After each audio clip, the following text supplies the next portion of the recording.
They said the river had a memory, but they never said it could hate. The frogs were the first to disappear, then the birds, then the color from the leaves. The river didn't flood. It didn't crash over banks like a beast. It crept, slow and sure, drinking the land dry, sinking its hunger into every root, every well, every breath. The old people prayed louder. The young people prayed quieter. The river didn't care. It swallowed the fields. It soured the wells. It whispered in the bones of the trees. The island began to die, not with fire, but with a slow, starving breath. Lena had never feared the river, or cliffs, or dark places where the earth swallowed the sun. She outswam the boys before she grew tall enough to see over the market stalls. She climbed the tallest trees, barefoot and laughing. She entered caves no one else dared, her name scratched deep into stone, daring even the darkness to remember her. Bravery wasn't something Lena learned. It was something the island never quite managed to beat out of her. When she turned 10, her grandmother called her into the misty kitchen. The river moaned against the walls like a living thing. In silence, the old woman wound a red thread 3 times around Lena's wrist and tied it tight enough to bite. "Not for luck," her grandmother said, her voice the sound of old roots cracking. "For mercy. If you ever feel the river breathing against your neck, hold on to this." Lena grinned. She forgot. The day the frogs stopped singing, Lena followed the mist into the woods. The river bent where it shouldn't, and there, on a flat rock rising from black water, lay a shell, glowing faintly, humming a song too old for human ears. "Just a shell," Lena whispered. "No one will miss it." She stepped into the river. The river fought her. It wasn't a current anymore. It was a will. The water clutched her thighs, pulled at her ankles, gripped her wrists like hands made of mud and hunger. She kicked harder, fought back. The mist closed in around her ears, heavy as a fist. The river didn't want her to reach the rock, but she reached it anyway. The moment Lena touched the shell, the world cracked. The river stilled. The mist held its breath. The surface split open, and Madre de Agua rose. She was a dream dredged from the deep, massive, sinuous, slow. A serpent thicker than any tree trunk, scaled with patches of green, gold, and rot. Tangled moss and shards of bone hung from her golden horns. Her body glistened, half woman, half serpent, stitched together by darkness and old blood. Her eyes, silver green, ancient and pitiless, blinked once, slow, cold, claiming. She was beautiful. She was monstrous. She was everything the river kept hidden. Madre de Agua commanded the river. It surged around Lena, pulling her off the rock. She thrashed, kicked, tried to scream. The shell slipped from her hand, sinking into the dark. But Madre wasn't after the shell. She was after Lena. The river spun her, slammed her into the mud. Then Madre struck. A massive coil wrapped around Lena's waist. Another crushed her legs. The pressure built, merciless, inevitable. Her ribs creaked. The air left her lungs in a broken stream of bubbles. Madre's vast face drifted closer, mouthless, smiling without lips. Lena clawed blindly. Her hands brushed cold, slick scales. In her last panicked twist, her red-threaded wrist struck Madre's body.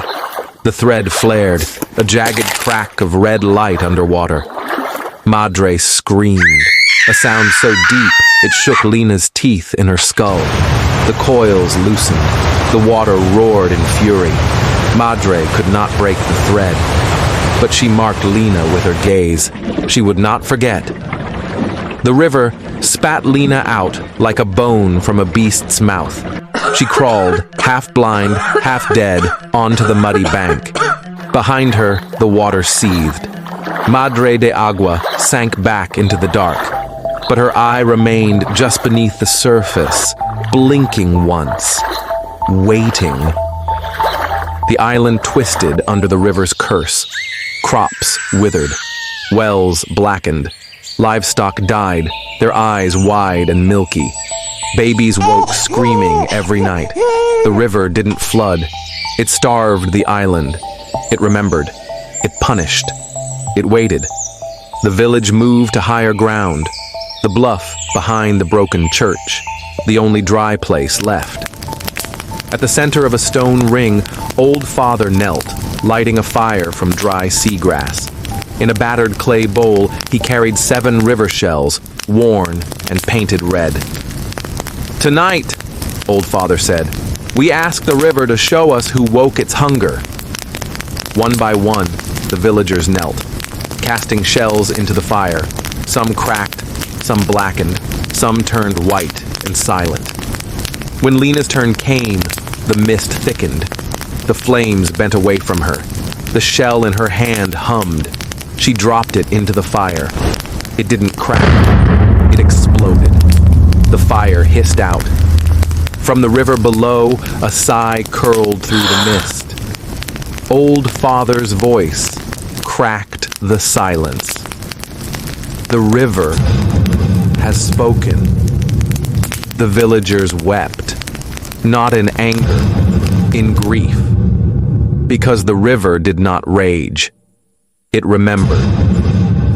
Her grandmother painted a white line across her forehead, tied a fresh hibiscus to her fraying thread, pressed a shard of broken shell into her hand.